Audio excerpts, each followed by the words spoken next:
morning. We're doing an early morning show of Football and Other F Words. It's been a while. New look. We are going full bleed too. You're really close, so more mic for the masses. But look at that big old head of yours. I mean, it's just it's ridiculous. big even when I'm far away, to be honest. Okay, so what is this this thing behind you over the Campbell? Who is this? Wait. Yeah, Earl Campbell. Okay. Titans Oilers legend, as well as Texas football legend. And then what's on the other side over there? This one here is Bruce Matthews, which you can't. Okay, really, gotcha. We can't really see it, but I just wanted the people to know that you got. There you go. Bruce Matthews, Earl Campbell. Where's your Yancey Thickpin jersey currently? Not hanging on the wall. It's in like some trunk of despair somewhere. Yeah. I like it. Trunk of Despair could be a name of a Titans F Words episode later. I'm going to write that down. Trunk of Despair. I like it. This is Football and Other F Words early in the morning. Bluegrass Beverages is our sponsor. I'm sipping on some coffee. Is there some alcohol in this coffee? I don't know, but if there was, it'd be from Bluegrass Beverages in Hendersonville, Tennessee. Been around for 50 years. We're going to be doing another draft show. Could be shows. I don't know. I don't know if my liver could take 2 shows. They're gonna have to stock up on some Miller Lite 64, so I can like plow and keep drinking. But no margaritas if we're doing multiple shows. That's for sure. Are you gonna do Bluegrass Beverages? Are you gonna do some Malort? Are you gonna do some Malort if they do another? Some what? What was that? Malort. The liquor. The whatever. The terrible tasting liquor from Chicago that I shot at the last of it. Oh, I do not remember that. I have no clue what you're talking about. So if we all shot that, there's a good reason why I probably had to put on a YouTube video to try to take a nap that next day to get the hangover off. It was a bad day, but it was a good time. Bad next day. So if we're going to be doing 2 shows, and if you're a listener, you need to subscribe to the Inbox and the Bluegrass, the Sinkers Inbox, the Sinkers In Crowd, and the Bluegrass In Crowd as well, to make sure that you stay up to date with any kind of events like that. Bluegrass Beverages, Hendersonville, Tennessee. Mike, I got a question for you that's on the minds of everybody this morning. Whatever happened to Fairuza Balk? Vicky Valancourt from The Waterboy. Whatever happened to her? She was a smoke show back then. That's a good question. She was Vicky Valancourt was a heartthrob, man. Yeah, I mean, like, she was from the Craft, which is a very underrated movie from the 90s with all those witches. I think Neve Campbell's in it too. But just I saw a GIF pop up today, and I was like, I wonder what she's up to. So I wondered if you knew. I have no idea. I haven't been keeping up with Vicky Valancourt since The Waterboy, really. Maybe we need to check in. We'll have to do a check-in. We will do a Colt Anderson segment, sort of. We'll see. The people are excited. It's not a segment, but we're going to be talking about the coaching reactions and stuff. We're going to be talking about giving you a little deep dive into our processes, looking at players, looking at prospects. We're also going to be talking about the smart discussion around the wide receivers, and we are not going to beat the same topic of Nuke's contract to death. Don't listen to people that don't know what they're talking about and don't know how the business of football works. Would be my philosophy. That includes several accounts, either established or on the rise. Just because it says an out does not mean that that's an option for both teams. That's not how that works. I mean, let's be honest. I think PK said it best this morning on Robbie and Rexroad and his thing. What's the incentive for him to turn down $4 million extra, and what's the incentive for him to not get paid as much as he is getting paid this year? What's the incentive for the Titans letting him go? And I'll tell you, there is no incentive, and that's how the NFL works. Other than that, we're also going to talk about your article over at paulkarski.com, speaking of Paul, and that would be regarding a realistic free agent haul for the Tennessee Titans. So that's something over at paulkarski.com, over at stackingtheinbox.com. I don't know what Trey wrote today. I haven't opened up my email. There's an article there, but yesterday we need to talk about the void years, the contracts that went up for those 4 players on Monday. That's up. And then also deep dive into the offensive staff. Tomorrow will be defensive staff. And I'm not sure what Stoney has up his sleeve for Film Friday. But I'll tell you what we do have up our sleeve is that me and Stoney next Monday night are going to meet up over at his house. Now, it's not going to be live, but it is going to be for Stacking the Inbox subscribers, where he is going to take me through his process of breaking down film on prospects. So he's going to take me through the process, and that'll be something for you guys at stackingtheinbox.com for you subscribers to watch and to kind of get a look behind the scenes of what goes into Stoney's process of breaking down prospect film. Something really cool that we want to do for the masses. Mike, anything else you got plugged? No, I don't think so. No random podcast appearance for you this week. I mean, you did podcasts all the time. Man, I did a lot of podcasts the last. Well, I don't know. There's like a week. I can't remember if it was last week or the week before, to be honest with you. But I did a lot of podcast appearances, and I was like, I started to like lose track of them, and then I'd get a message from somebody, and they'd be like, "Hey, are you ready to go?" And I'm like, "Oh shit, that's now." Yeah. I did a tour there for a minute. I don't know what it was. You were making the rounds, the press tour. So Mike, the coach, offensive coordinator Nick Holtz, defensive coordinator Denard Wilson spoke to the media. Colt Anderson has been hired as special teams coordinator. They made a bunch of hires official. They've hired Scott Fuchs from Kansas. We're going with that. Is the assistant. Hey, listen, there's a guy in our comments. His name's Nick Fuchs, and I'm calling him Nick Fuchs, and it's football another F word. So I call him Scott Fuchs. That's right. The University of Kansas assistant offensive line coach now for the Tennessee Titans.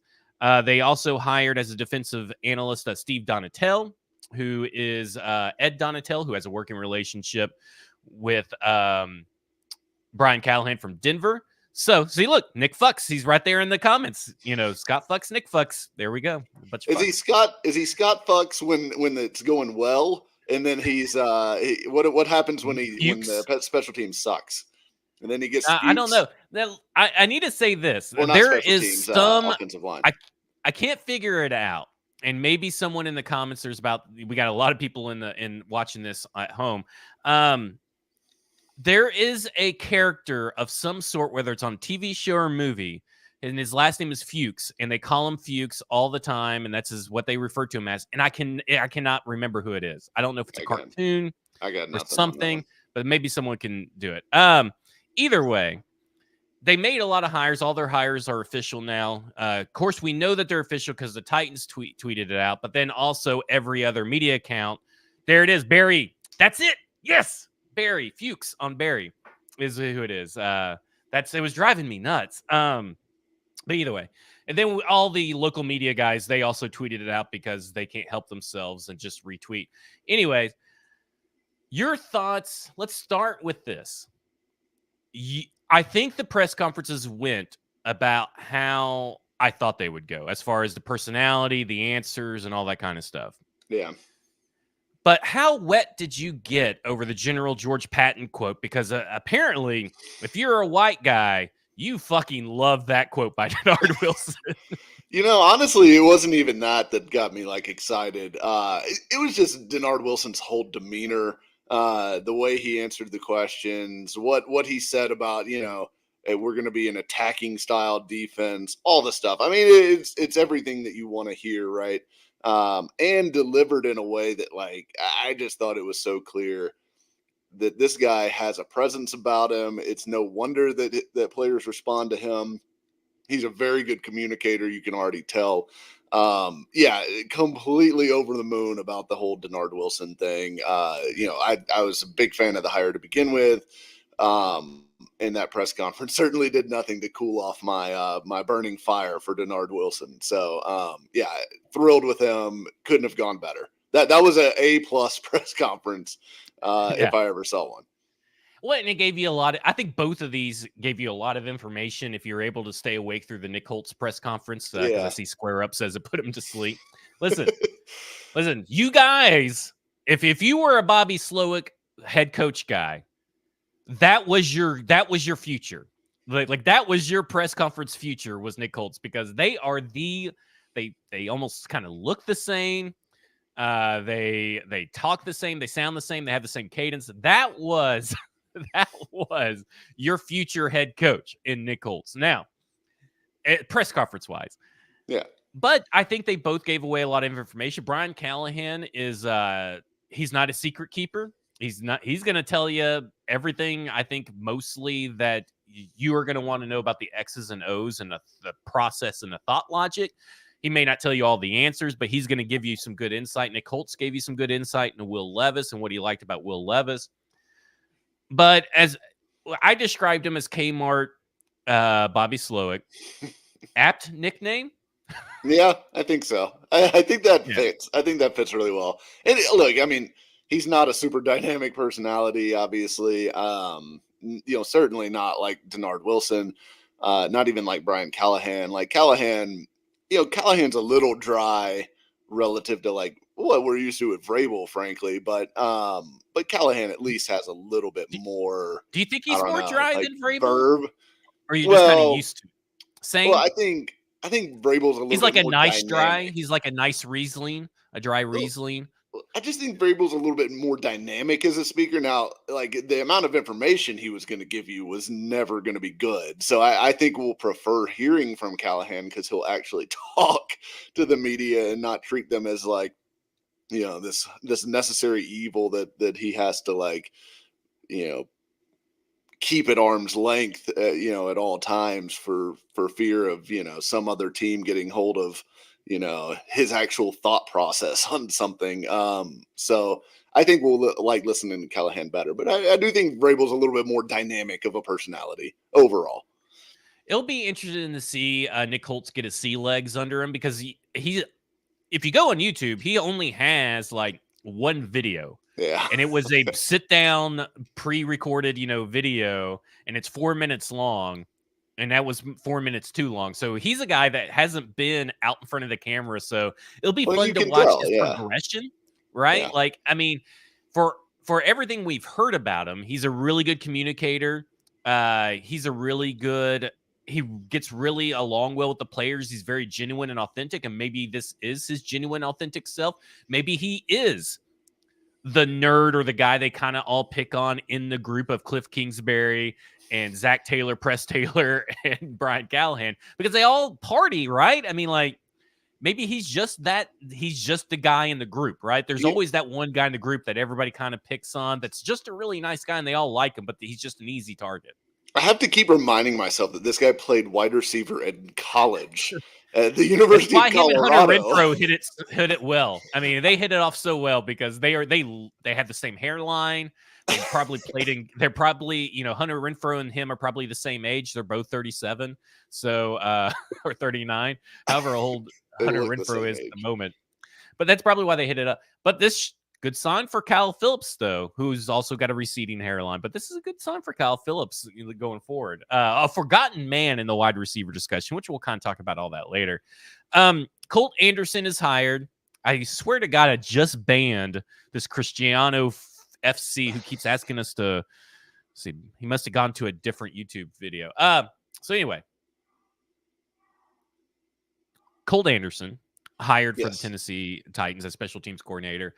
He was my likely candidate over at StackingTheInbox.com because he's only been in the league for a little bit. I think it's 4 or 5 years.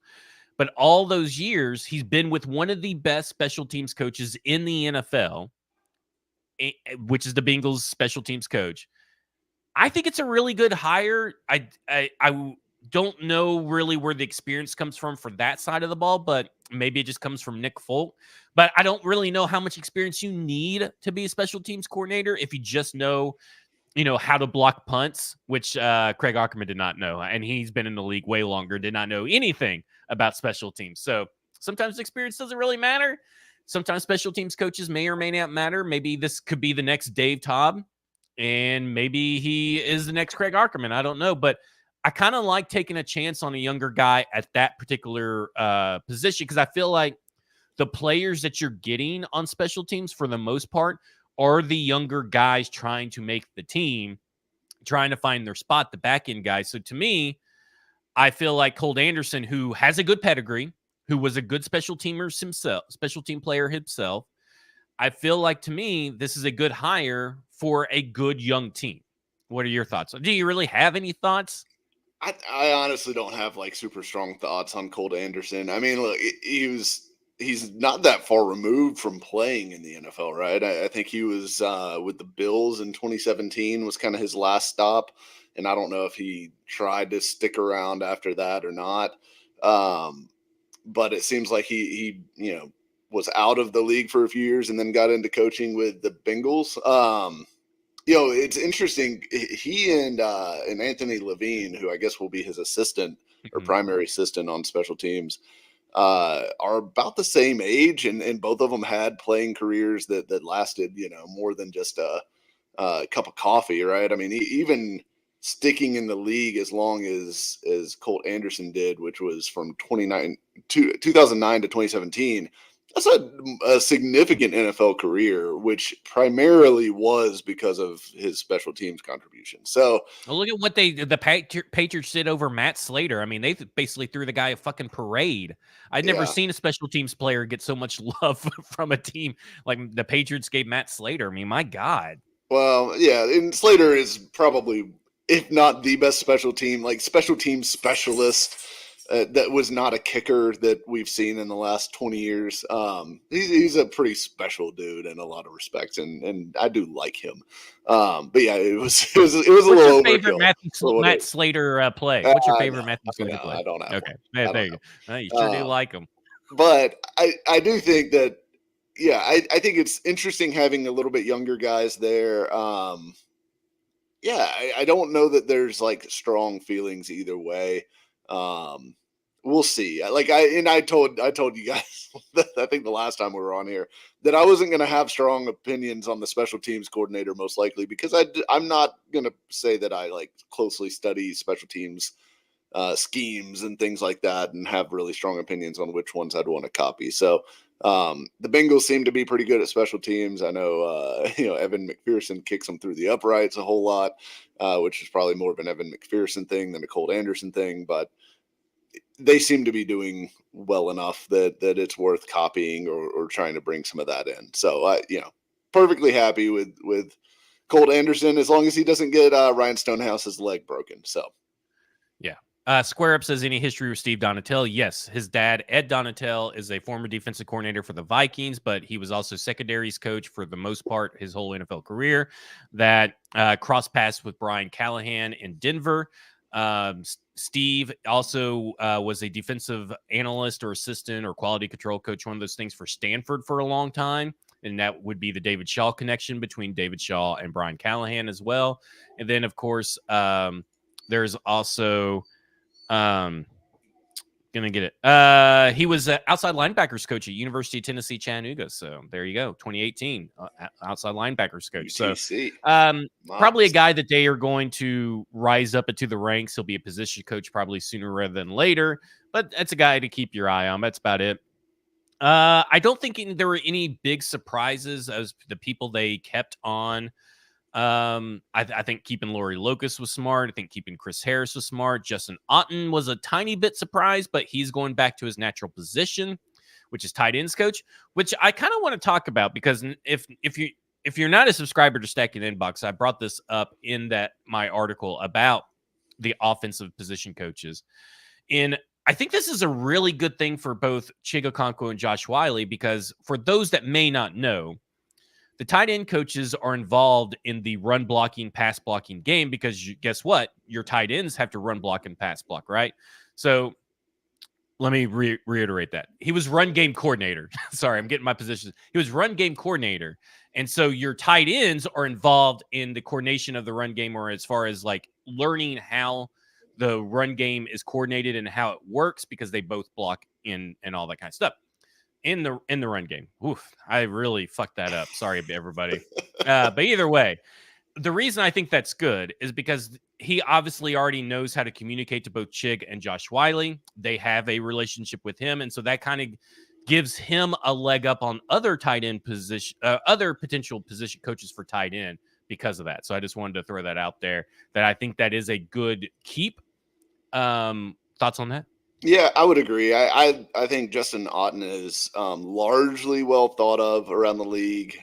He did a lot of good things when he was with the Packers for Robert Tonyan, who produced well over what I think his talent level was for them, as well as, they had Mercedes Lewis, and Mercedes Lewis, like, you don't get a whole lot of credit for making Mercedes Lewis into an awesome blocker because he just is. But the Packers blocked well from a tight end position group when Otten was with the Packers in that role. So I think him going back there is a good thing. And look, tight ends coach, there's two position coaches that are really feeders for offensive coordinator roles. And it's quarterbacks coach, obviously, and tight ends coach. Those are where most of your offensive coordinators come from. So I think that's kind of a spot where he's kind of an offensive coordinator and waiting potentially here, if Nick Holes somehow becomes like a hot coaching candidate, which would surprise me, but you never know.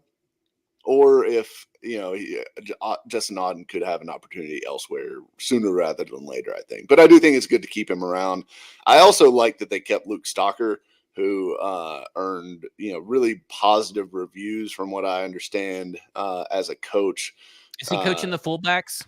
No, he is I think general offensive assistant. But I'm sure he'll be mostly working with the tight ends as well. He's going to be the goal line coordinator for the Tennessee Titans, just at the 1 yard line. Yes, well, this is the one we got to give it to Josh Wiley at the 1 yard line. That's exactly right.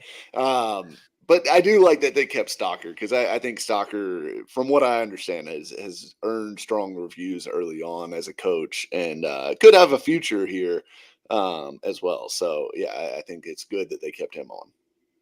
They've hired Randy Jordan, who has the teams that he's been a part of as running back coach. They have drafted a running back in every draft except for one. So that's 9 out of 10, by the way. Titans obviously need a running back, and we'll talk more about the running back that is probably not coming back. But I like that they brought in. I love the mix of this entire staff, and maybe we'll just use Randy Jordan, who I've called Randy Johnson numerous times and have typed to Randy Johnson and did not catch it. Yeah, exploding birds. Randy Jordan.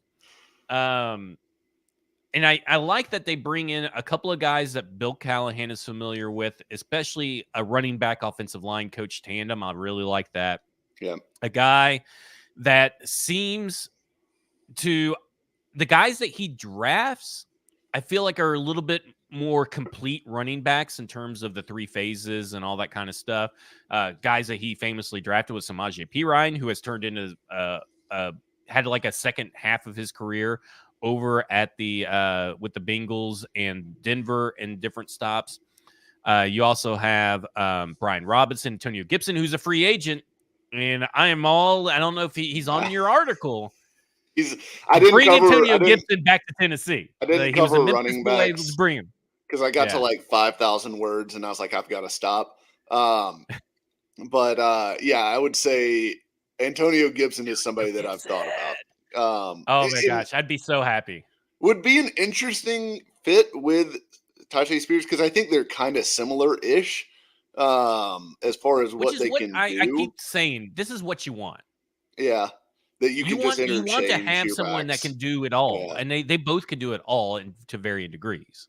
Yeah, I would agree with that. So I do think he's someone to keep on the radar. I would certainly think that he would be an option. Although, like if you don't think there's a Stack in the Inbox article coming about Antonio Gibson where there's like 3,000 words about one of my favorite players that never gets the love that he deserves, I'm sure you're crazy. There will also not be 3,000. Although there's a couple guys, and I think so. Gibson's one, and then I think Darnell Mooney is one. Your other boy. I wonder what they actually feel about their former coach. In that Antonio Gibson was benched essentially for Brian Robinson ultimately in Washington under Randy Jordan's watch. So like, was Randy Jordan a part of that call? And that's the question, right? Like how much of that is him? Because you talk about Calvin Ridley is another guy that you're kind of like, well, what does Nick Fucks or Nick Holes? Your holes and your fucks confused. I get all my everything mixed up. Nick Holtz think about Calvin Ridley because a lot of people have blamed Calvin Ridley for problems. What does Tyke Tolbert think of Darnell Mooney? It'll be interesting if they enter into free agency and you hear that, well, the Titans were in on said player or whatever, or the Titans are bringing in blah, blah, blah, whatever you hear, that's a good sign that, well, now you kind of know what the situation was prior. Yeah. Yeah. Yeah, because we just know, like, Mooney had a great year the year before Tolbert got there, and then his production and opportunities like fell off a cliff the next 2 years. That may not have anything to do with Tolbert. That might have to do with the offensive staff above him. That might have to do with Justin Fields and what his preferences are and things like that. It might have to do with other players that they brought in, frankly. So I think that there's a lot of context that's in there. But you always wonder, like, when you see a guy, I think a lot of times you can look at a guy and say, all right, well, he's been with this coach before and had success. They may want to hook back up again. And that could be a benefit in free agency. Because you see it happen all the time where a guy is like, okay, yeah, I've had success under this guy. I know what to expect. That gives me some comfort level signing here, and it's a good fit. Or even you see that, okay, well, Ty Tolbert's here and Bill Callahan's here. If you're a wide receiver, you're an offensive lineman, you're like, I know that people have had success under those two guys and gotten paid, so maybe Right. I could be that next guy. Yeah, and I definitely think Callahan will have that kind of appeal generally, even for guys that he necessarily hasn't crossed paths with already. But yeah, there are some of those connections, and I do think connections are important in free agency because it's not going to make the biggest difference. Like if there's a strong evaluation on a guy and they a team just splashes money at them, that ultimately ends up probably being the deciding factor most of the time. But if there's familiarity there and it's close, that can kind of be a tiebreaker. And it could also dictate, like if Tyke Tolbert is standing on the table for Darnell Mooney, or if Bill Callahan is standing on the table for Nick Harris, or somebody that he's coached before and says, no, this guy we can work with this. That'll make a difference. I'm sure that'll go a long way, especially with Rand Carthon preaching collaboration and all of this stuff. I think the coaching staff will have an input, and they would be smart to listen to the coaching staff and get their input on these guys that they've coached before and know well, as far as what they bring to the would table. Assume even if Vrabel did that. Now, whether John Robinson did that. Right, yeah. Whether John Robinson actually listened to anybody, it seemed like at some point John Robinson just became like a football dictator, and it was nobody can nobody knows better than God himself here. J-Rob. Well, speaking of God himself, Bluegrass Beverages is our sponsor, the God of liquor stores here in Hendersonville, Tennessee. I want to talk about our process real quick, and I don't want to spend a lot of time in it, but, I talked about earlier, it's for Stacking Inbox paid subscribers. At some point next week, you're going to get a video of me sitting down with Stoney. He's going to take me through his process of watching film. I have my own process. So I just wanted to, I feel like there are people that just talk and say stuff, and they either did not watch film or they don't know what they're watching. And listen, there is a learning curve to watching film. I don't know everything about watching film. You and Stoney and TD and guys like that are probably your levels above. So I'm always asking questions, not really saying like, well, this is what I see, and you have to take me at my word. I always kind of I watch something and I bounce it off someone. I'm like, well, what did you see? Did you watch this game? What did you see? So my process is I go through, I don't have the capacity that people do. Like Stoney is watching the Georgia Southern tackle right now. I think his name is Travis Gibson, if I'm not mistaken. And like that is how deep he goes, right? Yeah. Travis Glover. That's how deep he goes. Okay. I do not go that deep. I try to keep it in like the top 150, but I kind of keep it. I'm not watching the quarterbacks this year, but I watched the quarterbacks a couple of years ago during the Malik Willis draft. So I kind of consolidate. And then the way I communicate what I see is not only saying what I personally see, but then I communicate with stats. So a lot of people think, well, you're not watching a film, you're just being a stat guy. Well, no, I do both. But I communicate better and convey my thoughts better through numbers. And so that's kind of like my process in it is like eyes first, data second, and then your because the combine is just around the corner, then your combine testing. Like, does your data back up what you see on film, and does what the combine testing back up what you see in the data, what you see in film? Because you can carry all those things across, but it all goes back to validating what you see on film.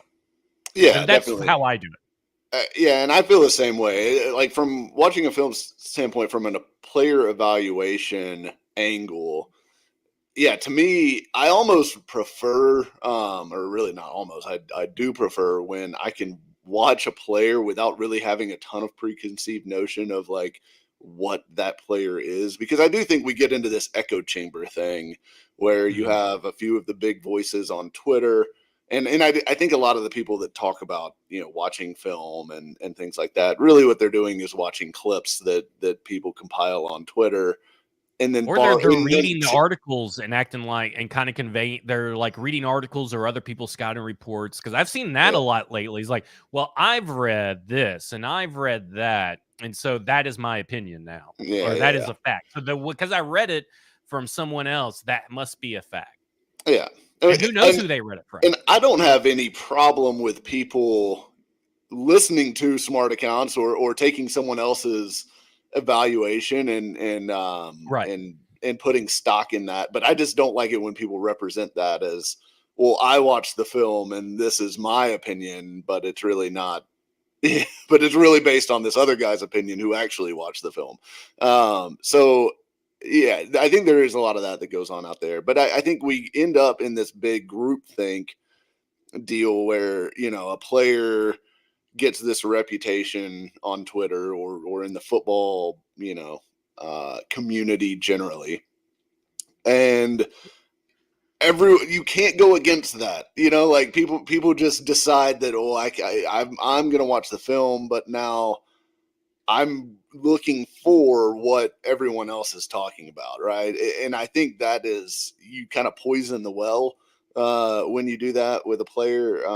The best way is to go in going, I don't really know much about this guy. Let me just watch him and see what my takeaway is. And the best, really when I have done the most comprehensive analysis of different positions. And I'm like you. I don't go to the Northwestern State Community College level of evaluating guys. Listen, Stoney he'll do some NSFW stuff to get some, like, some weird tape. I don't know what he does, Yeah, but he gets some weird, and that you need that though. Like, to yeah, me, there's nobody right now that is probably putting in the work in this market that Stoney is. Now, yeah, there's going to be people that say that, well, I talk every day, or I do this on the radio, or I do this on TV.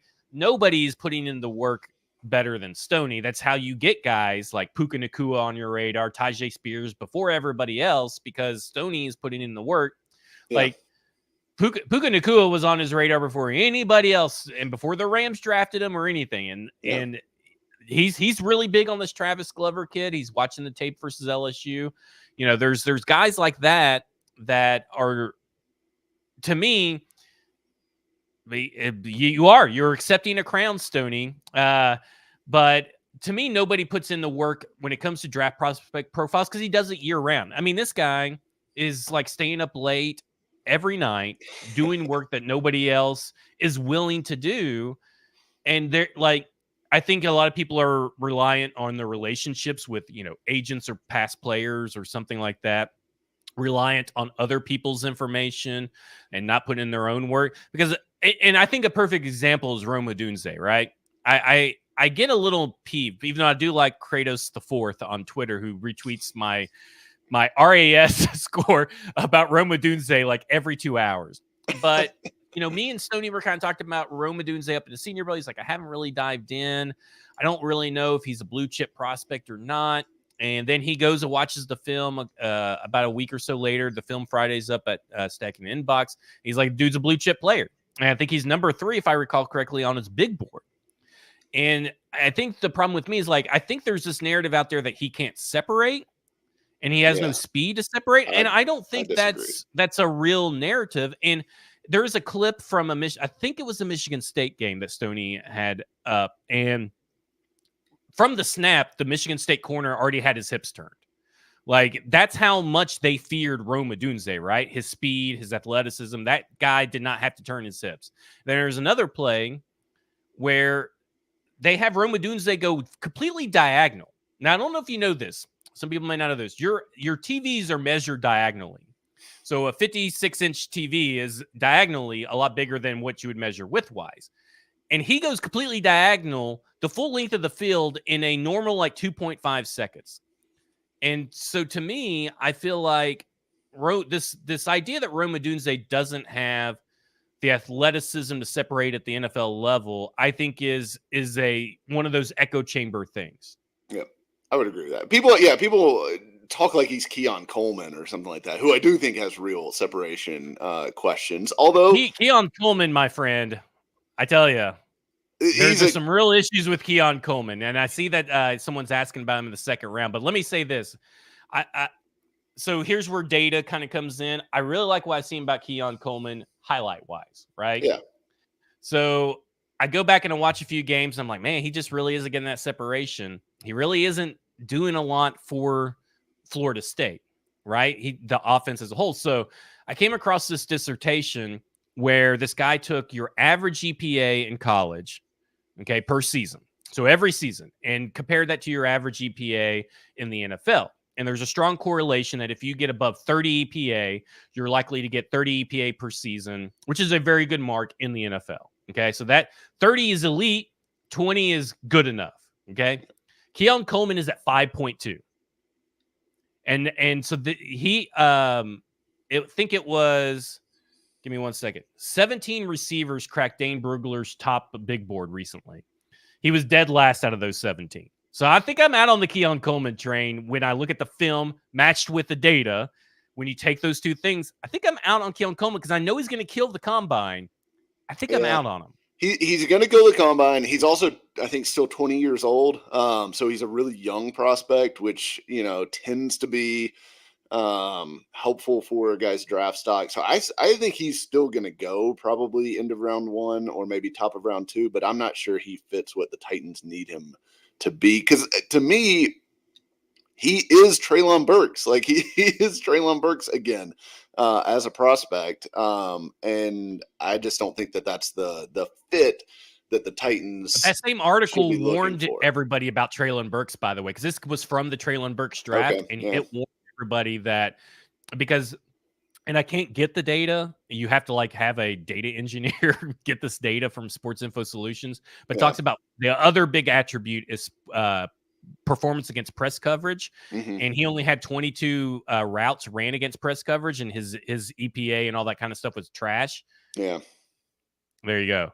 I mean, just and I kind of agree with Z Dean. I'm not as high on AD Mitchell as many other analysts, but I still like him in the second round, and I think that's where the discussion has to go. Right? It's like, do you think he's a good first round or second round wide receiver? I think a guy that I haven't started watching yet that I'm wanting to would be Troy Franklin. That's a guy that I have not watched. I'm really, really wanting to watch. Yeah, I haven't dug deep on Troy Franklin yet either. I kind of see Troy Franklin in the same mold as like Xavier Worthy, and the extremely linear players, great straight line speed, all that stuff. Now Worthy's got some wiggle to his game. I'm not sure on Franklin whether how much of that exists for him.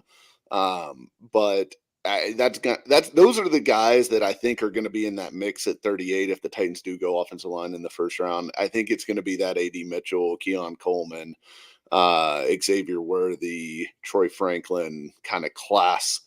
That's not, because Brian Thomas Jr. is going to go in the first round. I don't think there's any doubt about that at this point. He's clearly the fourth guy to me after those top three.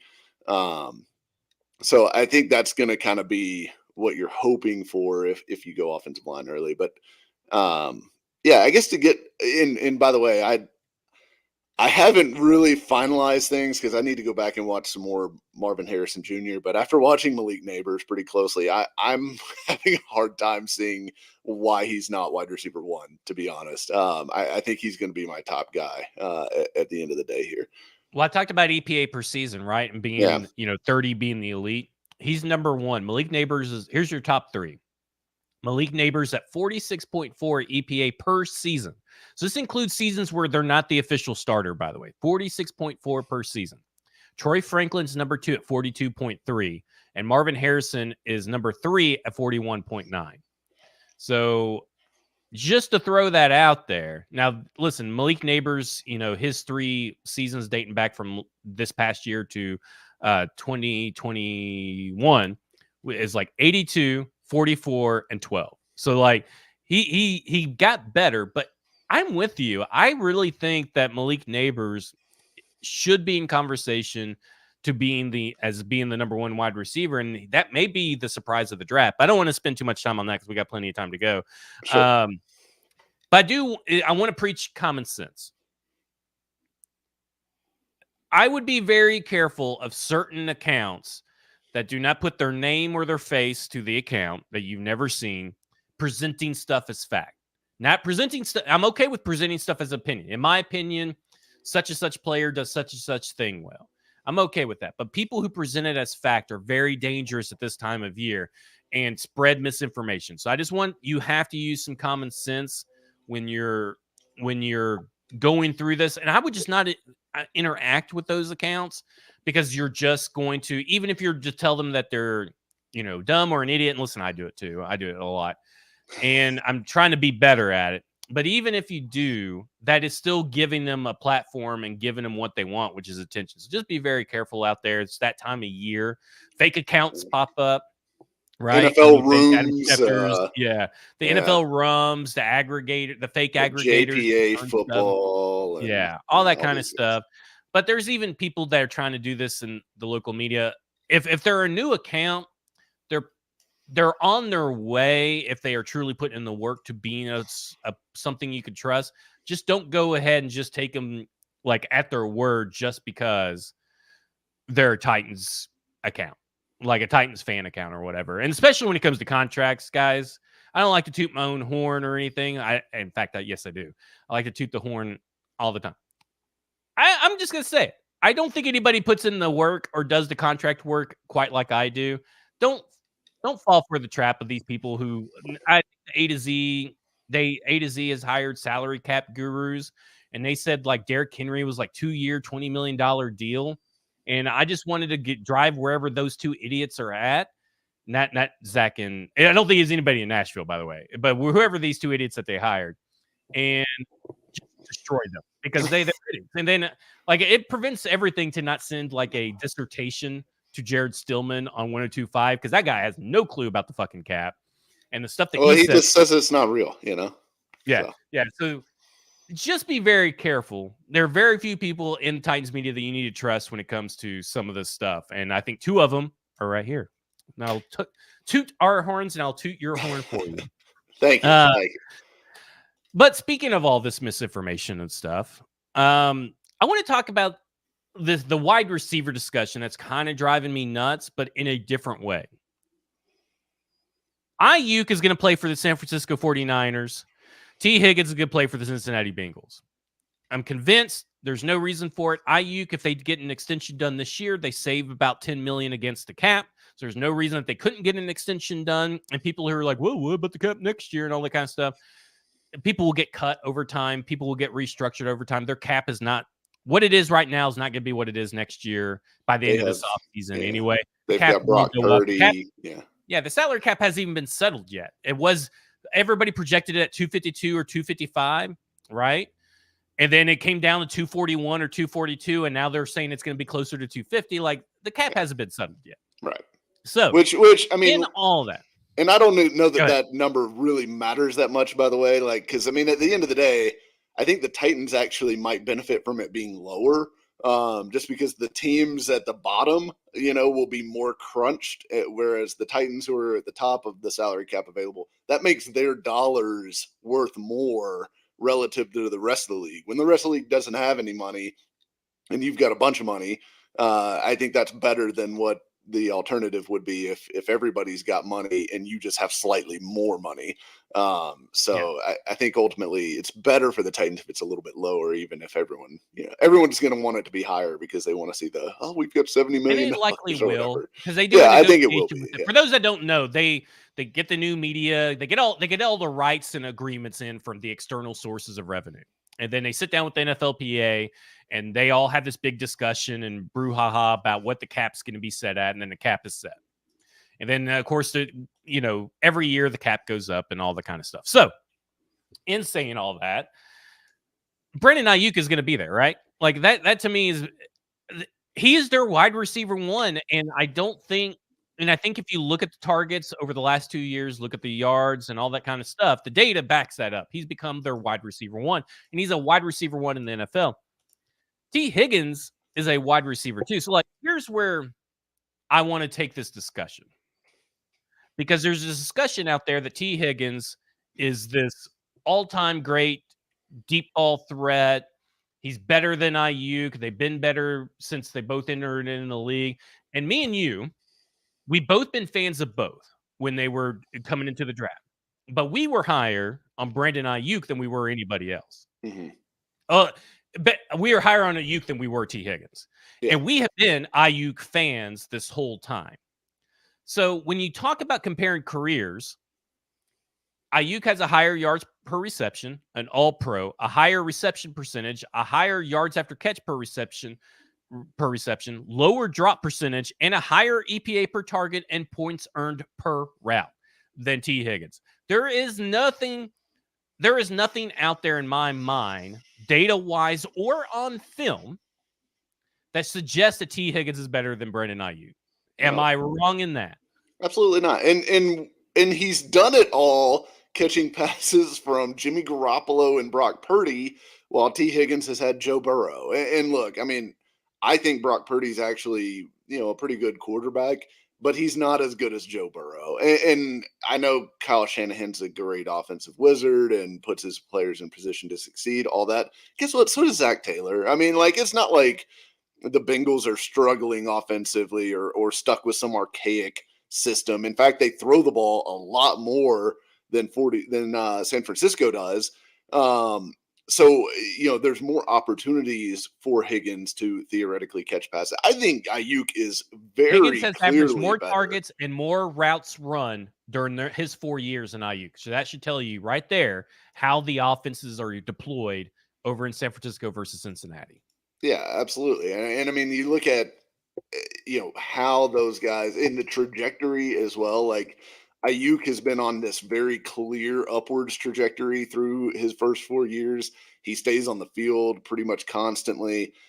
He's a hell of a run blocker. Not that we need to get off into that, tangent anymore, but he does all the stuff that you want him to do. He wins on routes. He never has to come off the field. Yes, yeah. He is, to me, the very clear better player overall than Higgins. And I get Higgins is bigger and all that, but I mean, I just really don't think that matters.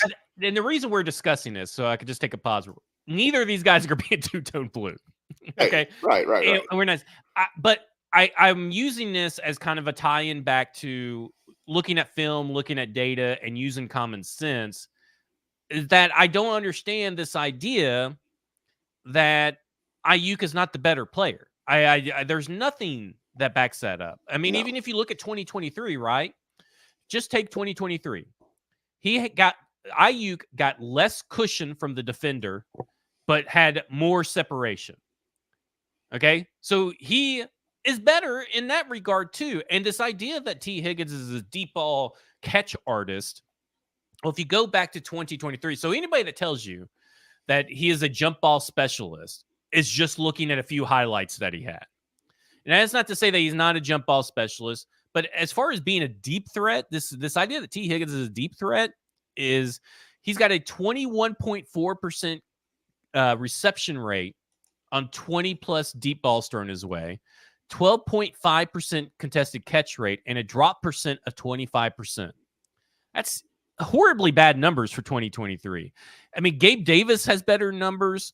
Marquise Brown has better has better numbers. But Brandon Ayuk is 60% deep, 60% contested catch rate, and 11.8% drop rate. So he's better even deep than what people think. And he has a higher yards per route run, and he has a higher contested catch percentage just on all levels of the field. I just have never understood this idea that T. Higgins is because it's not about trading for him. It's not about the value that you have to trade for either of them. It's about just who's the better wide receiver, and it's clearly Brandon Ayuk. I mean, it is by a mile. Yeah, I think it's without a doubt. Like it's to the point where like it shouldn't even be a discussion. Even though I guess it is. But to get back to your original point, yeah, I don't think either one of these guys are going to be in Tennessee because look, the Titans are not in a win now spot, right? Like, I mean, this is a team that is building towards something in the future and trading draft They have assets. told you that it may take 3 years. Right. Trading draft assets for a guy like Higgins, just makes no sense to me when you should be trying to find your own T. Higgins in the draft. Somebody like an Adonai Mitchell or someone like that you can plug in and have on a rookie contract for the next 4 years and have an ascending talent rather than a descending talent over the course of his, next 4 years, which is what Higgins and even Ayuk likely will be before, they get to 2027, 2028. The Titans are not on like this.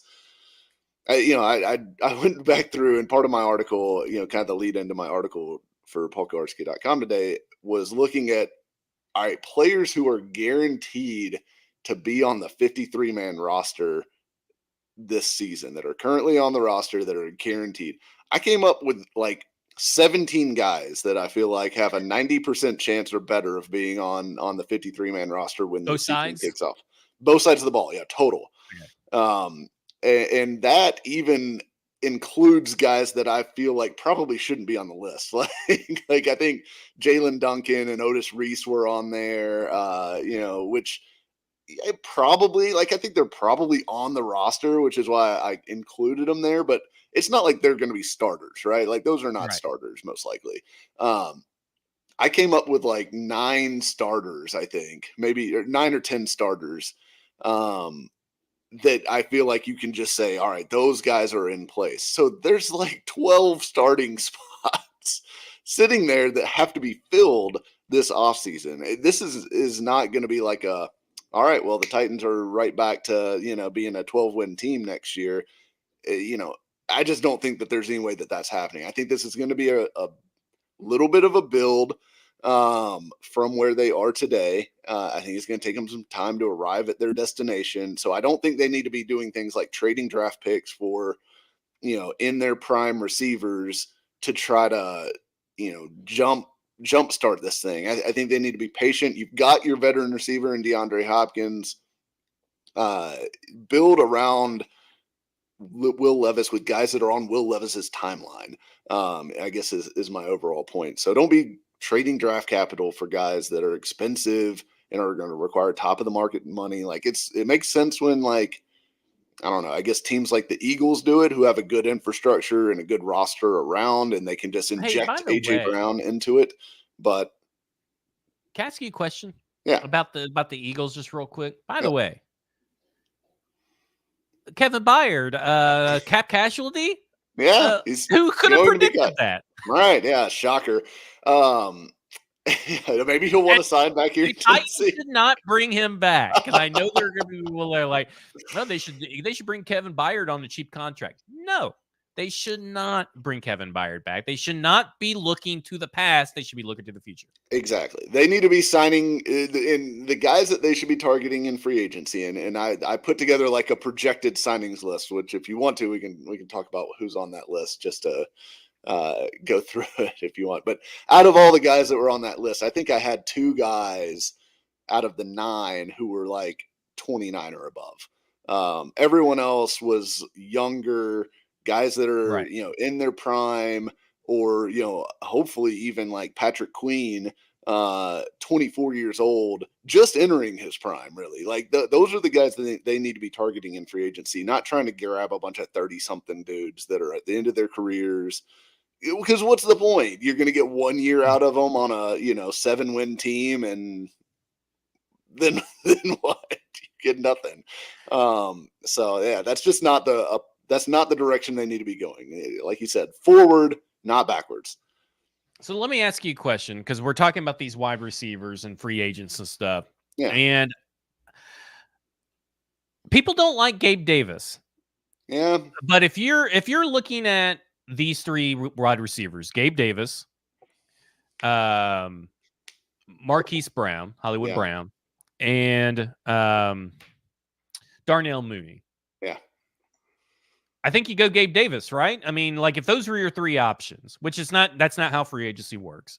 But if those were your three options, it's Gabe Davis all over those other two, right? I mean, he's 6'3", 228. He's a deep ball threat. He's really good at the deep ball, and he's better than Marquise Brown at the deep ball as far as attacking the ball and getting reception and all that kind of stuff. Because Hollywood Brown, he's fast, but he doesn't really fit what Brian Callahan has necessarily.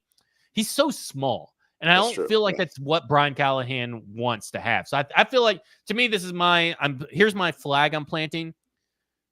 Hollywood Brown is not coming to the Tennessee Titans. He does not fit what the Tennessee Titans wants, and he's not that good. There you go. There's my flag. I think he is pretty good. I don't think he's elite or anything like that, but I think he does, a few specific things pretty well.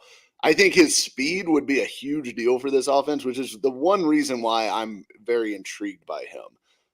But I do agree that people are sleeping on Gabe Davis to a large degree, because I mentioned this in my article for PK's website.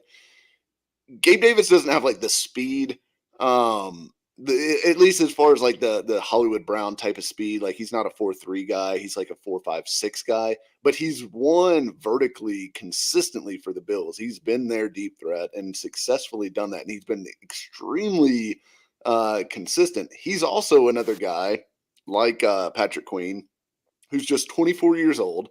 So just now entering like his physical prime, has some upside, because if you look at his usage across from Stephon Diggs, and a guy that like soaks up 160 something targets, he has some projectable upside still, which is rare for free agents. So I do think people are sleeping on Gabe Davis a little bit, and I do think he would be a good fit, particularly with what Brian Callahan has typically preferred, or at least what he's typically worked with anyways. We don't necessarily know that was his preference, but it's been what he's been successful with, so you would imagine it would be at the wide receiver spot, because you even go back to like those teams that he was with in Denver with Peyton Manning, and Demaryius Thomas was their best receiver. Now, they also had a lot of success with what was the Emmanuel Sanders with that team, who would be more kind of in that Marquise Brown role. So I know he's seen it worked before from that standpoint, but I do think, he's going to want guys that win outside the numbers, and that is what Gabe Davis does. So now Gabe Davis is a little bit limited in that he's like, not the best separator in the short and intermediate areas and things like that. But, you have DeAndre Hopkins to give you a little bit of that. You can maybe find that in the draft as well, because this is not going to be a either or thing. This is going to be an and thing as far as drafting and getting a free agent wide receiver, because you cannot go into 2024 relying on a Treylon Burks breakout that we have seen zero signs to believe is coming to make your wide receiver group passable, right? Like, you've got to go sign somebody, you've got to go draft somebody. And if Treylon Burks turns it on and makes one of those guys, sit on the bench, great. That's great. But you cannot go in assuming that's going to be the case, or assuming that he's going to give you anything more than, a few hundred yards and some disappointing drops. Yeah, I don't, because there's a lot of people that say Gabe Davis is limited. I don't think so. I mean, you're talking about a guy that has a 62.2 reception percentage. Sorry, that was from 2022. But still, I mean, he has high reception percentages from the short, medium, and deep. He's got really high marks and all that kind of stuff. I don't find that Davis is as limited when you're taking also into account what he costs you as a team. And I think Zedine said it best. I could see Gabe Davis having similar production as a T. Higgins for a fraction on the cost, and maybe there is similar production that could be had there. I think T. Higgins is better than Gabe Davis for the record. I don't want people to misconstrue that. But I do think that when you take into cost for a team that is kind of where they're at and that T. Higgins is not available. So when T. Higgins is not available, you got to maybe you find T. Higgins 2.0 or T. Higgins Jr., Diet T. Higgins, however you want to call it. And then you go Gabe Davis. So that's kind of where I'm at. And I know a lot of people are like, well, his yards after catch aren't that great or whatever. I don't know if that necessarily means anything for this team anymore. I don't think total yak yards matter.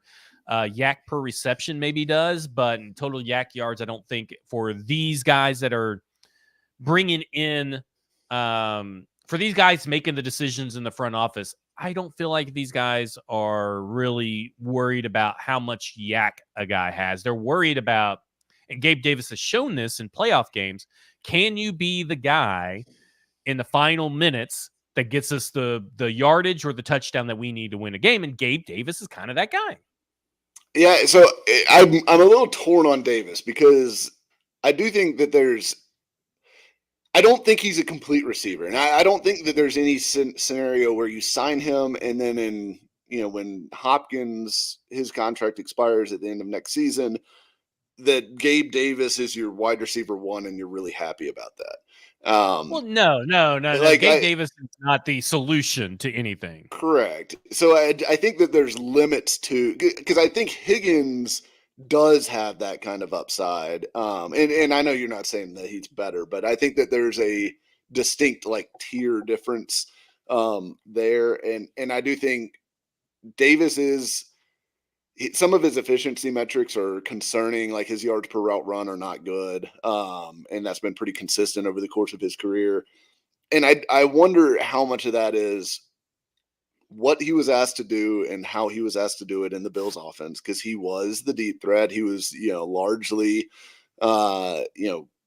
asked to run clear outs to get, help get Stephon Diggs open and help get, Dawson Knox open or help get Dalton Kincaid open, that kind of thing in those intermediate routes. So like, I think that there's some aspect of that you wonder like, okay, well, if we asked him to do more, could he do it? But even if you go back to his college scouting reports and things like that, I mean, he is like a vertical down the field guy.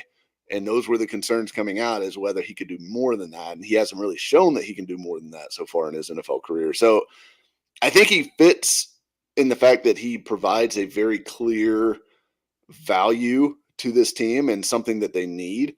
I just wouldn't go totally crazy with the money thinking that there's some upside there as like a potential wide receiver one or anything like that. Like he is a decent wide receiver too. And I think he'll continue to be needs to be paid as such and needs to be paid in a commensurate fashion. But that, that's just that's the real discussion people should be having when it comes to wide receivers of free agency. Is it Tyler Boyd? Is it Gabe Davis? Is it Darnell Mooney? Is it someone else that we're not even thinking of right now? Because I mean, it may be someone that we're not even talking about. And OTC valuation, Spotrac valuation, they're both ridiculously high. But then I remember that Christian Kirk got $18 million, and I'm like, okay, well maybe 12 million a year isn't as high as what we think it is anymore. So sometimes you have to adjust, like you have to keep your looks high sometimes, but it's not really maybe that high. Curtis Samuel seems like a great fit. I'm out on Curtis Samuel. I've been trying to be a believer in Curtis Samuel, but he can't stay healthy and he doesn't really produce a lot. So I think I'm out. I think now if you're the Tennessee Titans of old, Curtis Samuel will probably be a great fit. But I feel like this new team, I don't know about Curtis Samuel. I think I'm out on Curtis Samuel. I'm out on Hollywood Brown. I mean, when you're really looking at the wide receivers that are legitimately going to hit the market, you draft one, but you need one. You need a few in this market that aren't NWI. You need a few there in this market. But I think also people are forgetting about Kyle Phillips as well. But we'll see. We'll see. And I think that we also have to keep an eye on the buyout market, or not the buyout market, but the I'm thinking in NBA terms, but the cut market. So there's going to be a few. I think Hunter Renfrow and Allen Robinson are near locks to be released. I don't think either one of those. I don't know. Neither of those good names fits. really do it for me. Renfrow, I could see like maybe with the holes connection and all that. But I mean, he's like Kyle Phillips. You got Hunter, souped up a little bit. And then the other guys that are potential cut candidates. It seems likely, based on what I understand, that the Chargers are going to have to choose between Keenan Allen and Mike Williams. Mike Williams can't stay healthy. Neither can Keenan Allen, really. But I would kind of have some interest in Mike Williams if he became available, more so than Allen, just because Allen, he's going to be, I think, 32 or 31 or something like that. He's getting up there. I'm not really interested in signing additional older receivers, although Mike Williams is actually older than you think, because I think he's like 29 himself. But I'd have some interest in Mike Williams on a shorter term deal. And then the other decision is going to be the Broncos. And I think it's not really a decision, but it's unlikely that Tim Patrick and Cortland Sutton are both back in Denver. My guess is Tim Patrick is. This was a couple years ago. I'd been on the Tim Patrick train for, but he's injured. So he's been injured for 2 straight years now, I think. Yeah. And so there's going to be one of those guys likely on the market. It's possible Cortland Sutton also gets cut. But he seems more of like a potential trade piece. And I just don't. Yeah, good luck. Those guys are so unrealistic in Denver. Yeah, and I'm just not. Yeah, this is the same team that was trying to trade Jerry Jeudy for a first-round pick. All the way up until like a few months ago. For him. Oh my God, what a nightmare that would have been. The Morning Glory show says rumor, and I've seen a couple people mention Zay Flowers in relation to Hollywood Brown. Zay Flowers had, I think, 30 pounds on Hollywood Brown. They're totally two different style of players. Yeah, he's bigger. I don't know who said that, but rumors were Rand loves Zay Flowers, and it felt like Hollywood, Samuel, and Mooney fill that mold. This is from the Morning Glory show. Zay Flowers, the prospect and the player that we saw in the NFL last year, is light years ahead of any of those guys, in my opinion.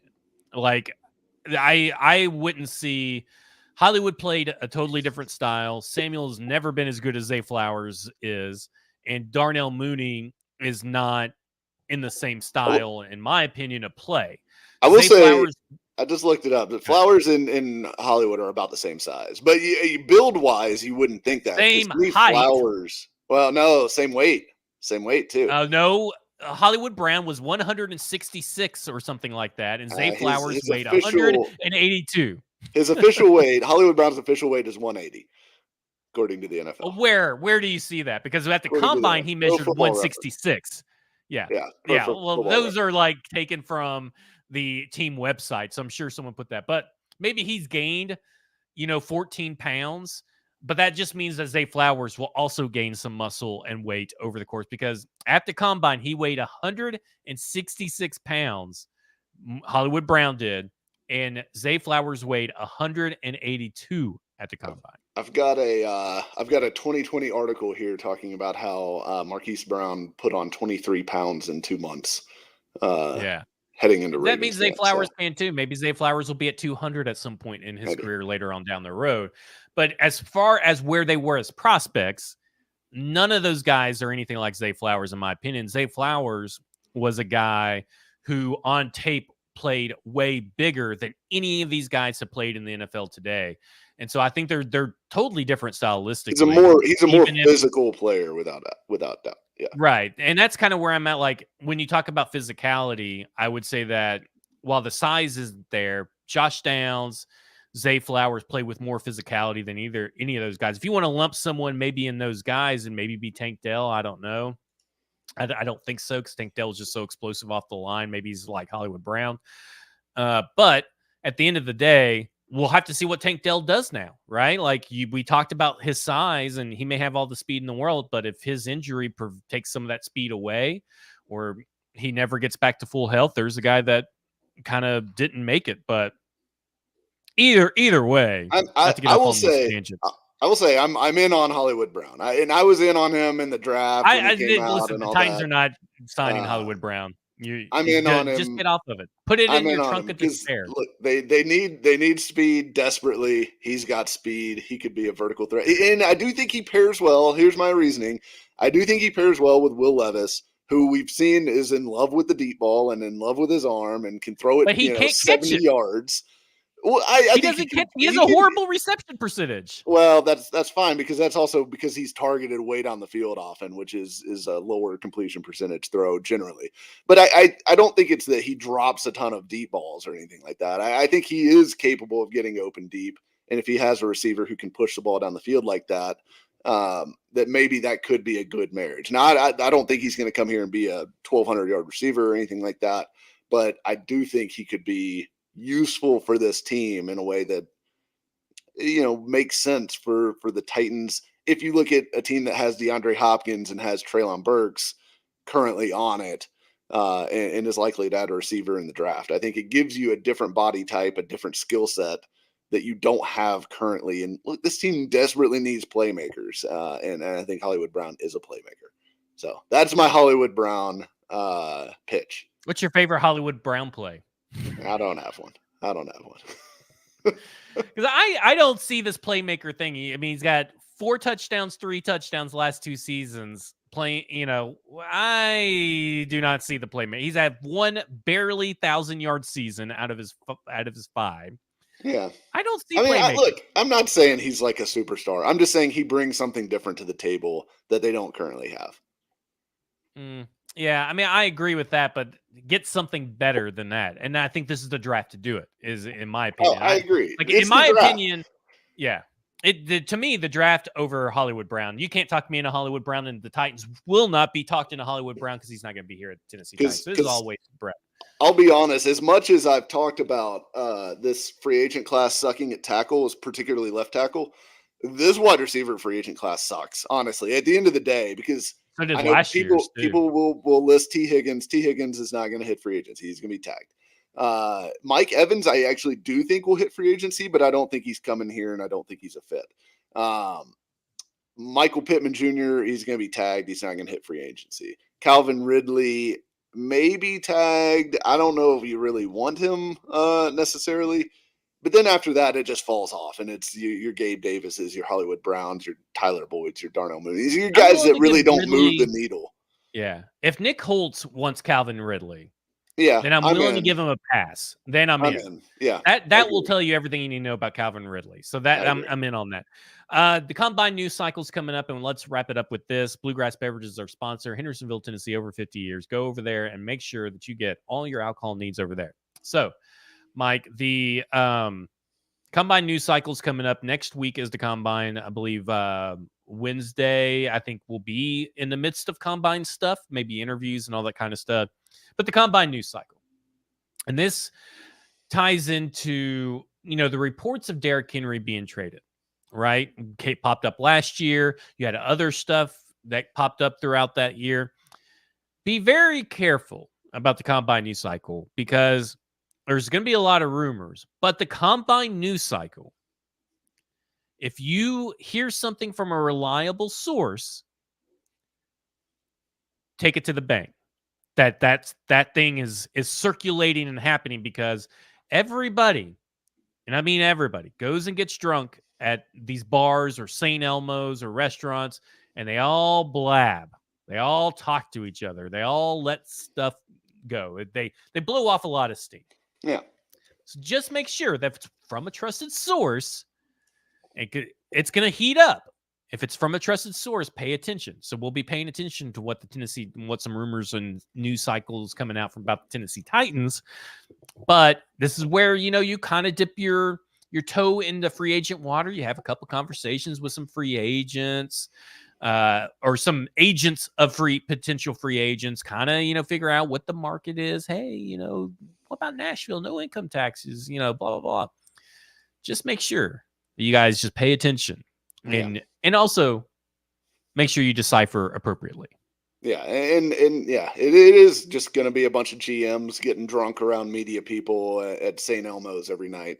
in Indianapolis for a week. So people get a little loose, start talking, and yeah, I do think stuff will start coming out. This is where the groundwork for free agency is laid. We've even heard stories about big time trades happening because two teams were like located next to each other in the stadium at Lucas Oil Field.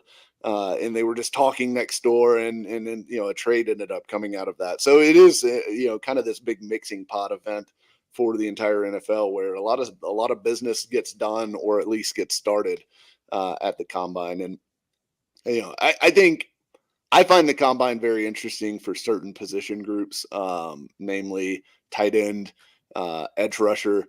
Combines are tiebreakers.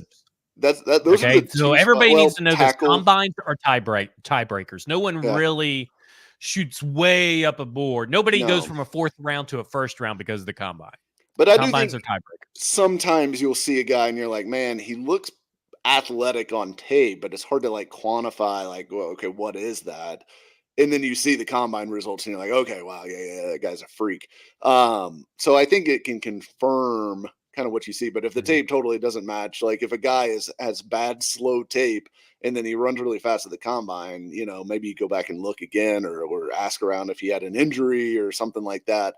That he was playing with that wasn't reported, but for the most part, you're just confirming or doing stuff like that. It shouldn't wildly change your opinion of guys, but I will say, tackle, tight end, defensive end, those where like combine measurables matter the most in how I view them as a prospect, because there's just so few outliers at those positions where it's like, man, he's a terrible athlete, but he turned out to be a really good tight end. Or man, he's a terrible athlete, but he turned out to be an awesome pass rusher. Like you remember Jalen Ferguson a few years ago that I think he broke the career sack record at Louisiana Tech, I believe it was. And he comes into the draft and he tested horribly at the combine, gets drafted, and has done nothing in the NFL because bad athletes don't make good pass rushers. They just don't. Like, that's just the fact of the matter. So like, to me, it can disqualify somebody much more so than like shoot somebody up a board.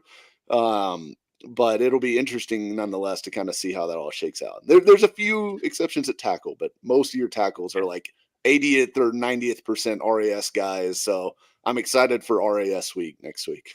Yeah. Will Joe Alt and Olu Fashanu be there? They'll be there. Do we know if they're taking part of the drills? No, we do not. We won't know who takes part of the drills and all that kind of stuff until that all gets into full swing next week. But they are on the list to be there. Pretty much everyone who's a top 100 pick will be there. Yeah. There's I think they invited 132, 137, and I think something like that. And they just invited a couple of people from the HBCU combine as well. Tighten up Tony, would y'all do pick 38 and Treylon Burks for T. Higgins at pick 80? Hell no, I'm keeping pick 38, and I don't think T. Higgins is worth that plus the contract. That's why I'm kind of out on T. Higgins anyway. I'm good on giving up the second round pick. That's just not where this team is at. I think I lean that way too. I think I'd rather have Adonai Mitchell and the remains of Treylon Burks than T. Higgins. Stoney with a cautionary tale, don't bite on another Bryce Ford Wheaton. I would totally agree with that. That's one of those combine guys. Speaking of the combine tracker is coming soon for Stacking Inbox paid subscribers. I've got it pretty much all filled out, pretty much ready, but it will be coming soon next week.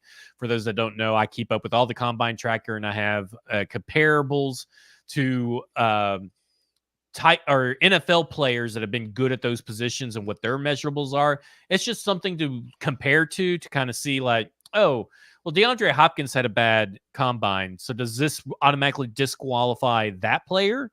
So that would be a guy, that you guys can look at. We'll have all that up for every position except for punters, kickers, long snappers, and quarterbacks. Because those players don't count. Well, except for those players don't count for the Tennessee Titans, and I'm not wasting my time with that. That's why everyone always gets mad at me when I leave Ryan Stonehouse off any tweet, and I'm like, look, I'm not going to put a punter on there. Like, I just still give a shit.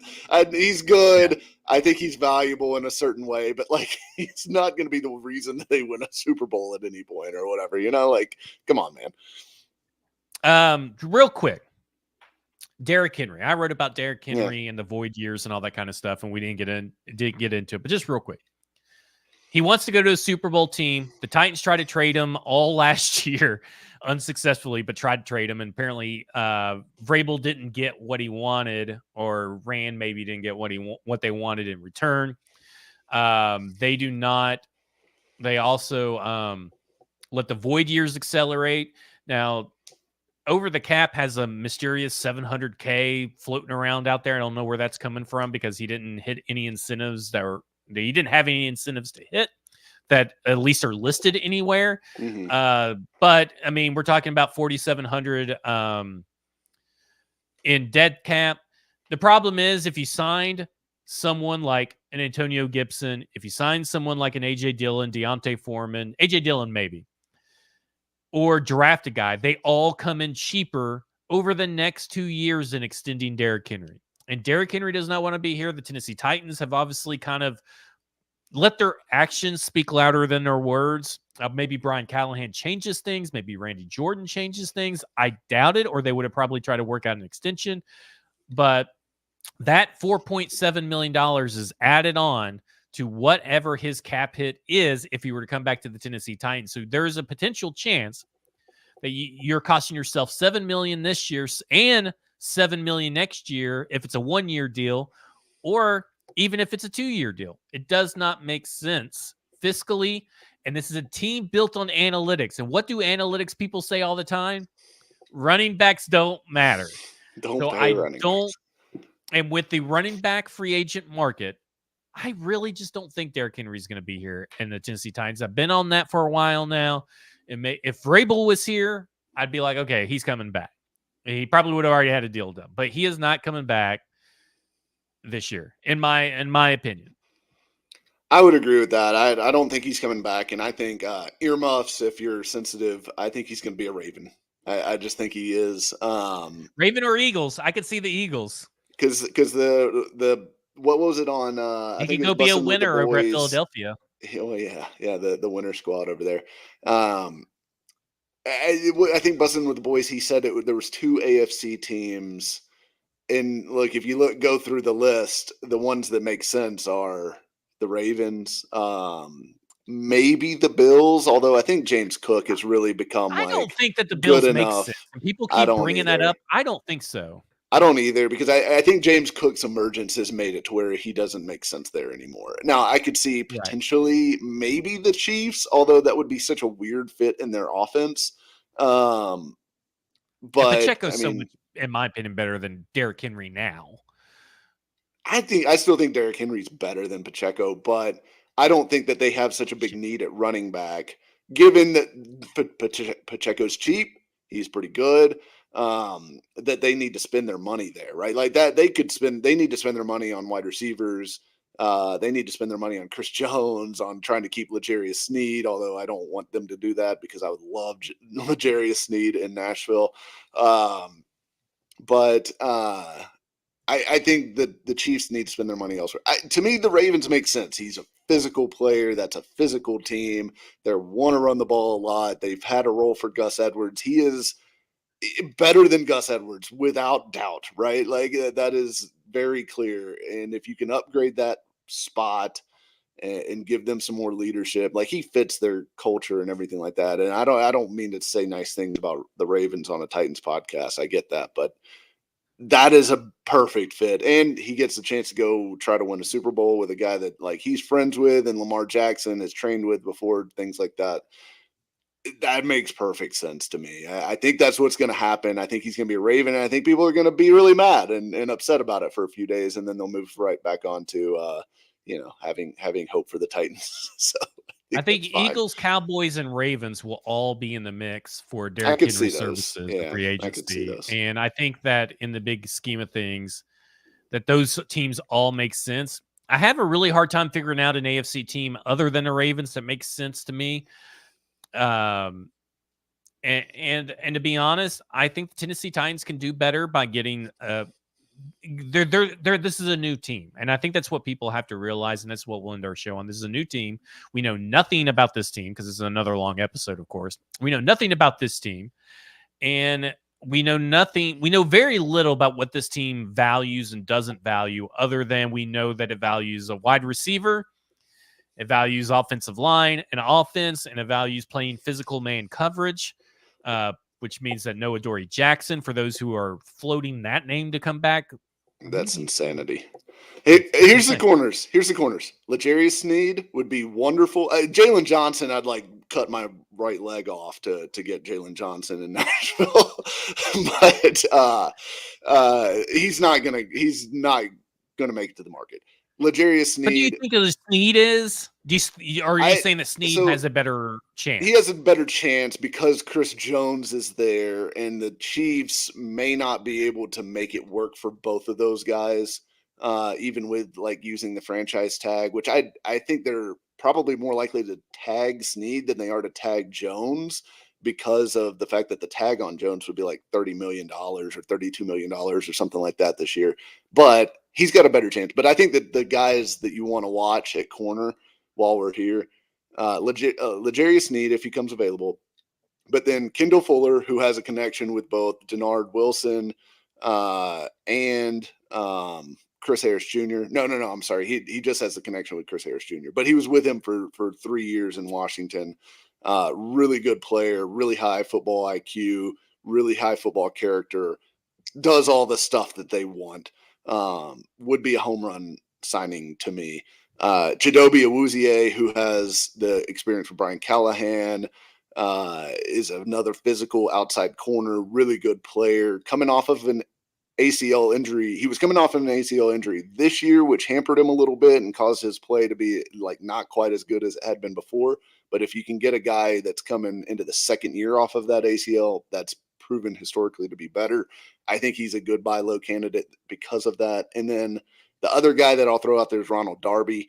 He's not super exciting because I think he's 29, but as like a guy that you could throw a 1-year contract on and settle one of those corner spots. He's been really good and really consistent for a long time, and he does have experience with Chris Harris Jr. I'll throw out another name out there for you is Emmanuel Mosley, who I thought that, I had him. He's a guy that I thought the Titans should have brought in last year, who has a Rand Carthon connection.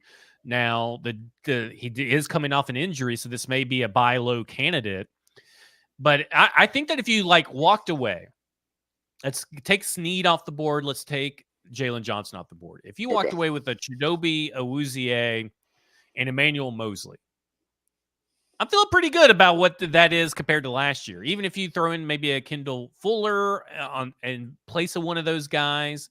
If you could get a Awuzie and Fuller, I think you're set at corner. I think you're great. But this is a really good corner draft as well. In my opinion, this is a really, really good cornerback draft. And I'd slightly prefer Ronald Darby to Mosley simply because Mosley's coming off of his second straight season with a torn ACL. So he tore his left ACL in 2022, and then he came back and in the first game back tore his right ACL in 2023.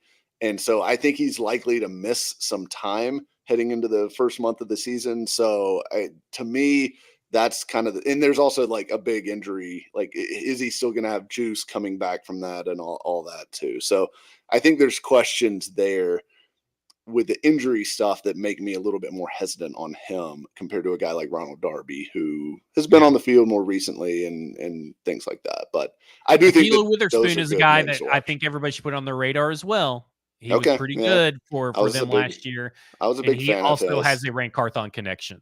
Okay, I was a big fan of his coming out of the draft, so I'm in on any Witherspoon addition. I think this is a good, super long. It's a really good off season, in my opinion, when you take into account the draft and free agency to fill a lot of the holes long term that this Tennessee Titans team needs. I think it is on defense, except for one spot. Inside linebacker is terrible. No, it's a terrible time to need an inside linebacker right now. For the draft or for free agency? Because I think free agency is actually good. But you're not going to get Patrick Queen. I mean, unless are you going to spend the money for Patrick Queen? That's probably going to take. Yeah, he's 24 years old. He's never missed an NFL game. His production is on a very clear upward trajectory. I also think Jordan Brooks makes sense. I would like Jordan Brooks here. I don't know whether he'll hit the market or not. I would like Jordan Brooks here. Aziz, I would certainly bring back. I'd be open to that. I'd like a guy like Drew Tranquil, Willie Gay, Josie Jewell. I would even be willing to entertain as like a guy paired with an Aziz. But you need two. You need two. You do need two. linebackers. You do need two. And you need two So in free agency because you're not going to draft one that you're going to plug and play most likely. That's where I think three. It goes for me is that like you need two players. Yeah. And I think that's going to be really hard to do in this free agency class.